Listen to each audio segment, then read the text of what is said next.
కేంద్ర హోంమంత్రి Amit షాతో AP CM Chandrababu భేటీ అయ్యారు. సుమారు 40 నిమిషాల పాటు కొనసాగిన ఈ సమావేశంలో పలు అంశాలను కేంద్ర మంత్రికి దృష్టికి సీఎం తీసుకెళ్లారు.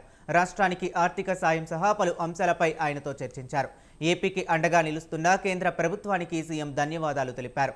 టీడీపీ సీనియర్ నేత అశోక్ గజపతిరాజును గోవా గవర్నర్గా నియమించిన నేపథ్యంలో అమిత్ షాకు సీఎం థ్యాంక్స్ చెప్పారు.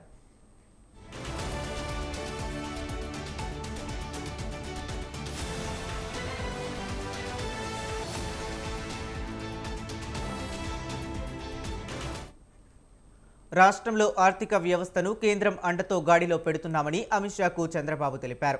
కేంద్ర ప్రభుత్వం తరపున మరింత సహకారం అందించాలని కోరారు.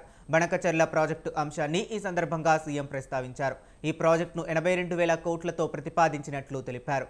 గోదావరి మిగులు జలాలను వినియోగించుకునే హక్కు ఏపీకి ఉందన్నారు.